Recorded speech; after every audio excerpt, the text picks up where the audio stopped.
నెల్లూరు నగరం, రూరల్, సర్వేపల్లి స్థానాలకు అభ్యర్థుల ప్రకటనతో టీడీపీ అడ్వాంటేజ్ సాధించింది. ఇతర నియోజకవర్గాలపై దృష్టి పెట్టింది.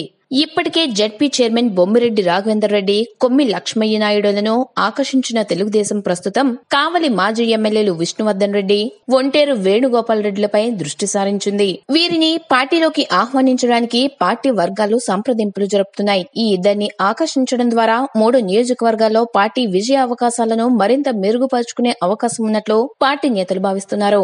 విష్ణుకు కావలి, ఉదయగిరి, కోవూరు నియోజకవర్గాల్లో అనుచర వర్గం ఉంది. ఒంటేరు వేణుగోపాల్ రెడ్డికి ఉదయగిరి నియోజకవర్గంలో పట్టుంది. కావలి వైసీపీ ఎమ్మెల్యేతో విభేదించి పార్టీకి దూరంగా ఉన్న ఈ ఇద్దరిని ఆకర్షించడం ద్వారా 3 నియోజకవర్గాల పరిధిలో లబ్ధి పొందవచ్చని పార్టీ అధిష్టానం భావిస్తుంది.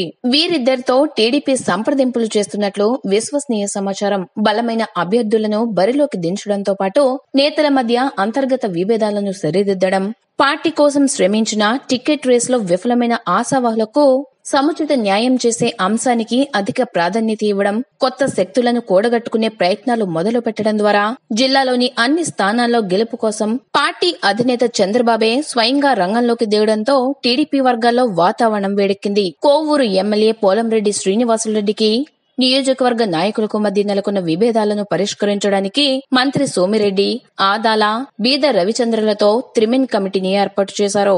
గురువారం రాత్రి జరిగిన జిల్లా నాయకుల సమావేశంలో ముఖ్యమంత్రి ఈ విషయాన్ని ప్రకటించారు. 6 నెలలుగా నాయకుల మధ్య విభేదాలు ఉన్నా ఎందుకు స్పందించలేదని జిల్లా పార్టీ అధ్యక్షుడు బీద రవీంద్రపై చంద్రబాబు ఆగ్రహం వ్యక్తం చేసినట్టు తెలుస్తుంది. ఈ సమస్య పరిష్కారం కోసం ఈ నియోజకవర్గం నేతలతో మంచి సంబంధాలున్న సోమిరెడ్డి, ఆదాల, బీద రవిచంద్రలతో త్రిమెన్ కమిటీని ఏర్పాటు చేశారు. నెల రోజుల్లో ఎమ్మెల్యే పోలంరెడ్డి స్థానిక నాయకుల మధ్య సఖ్యత కుదర్చాలని సీఎం వీరిని ఆదేశించారు.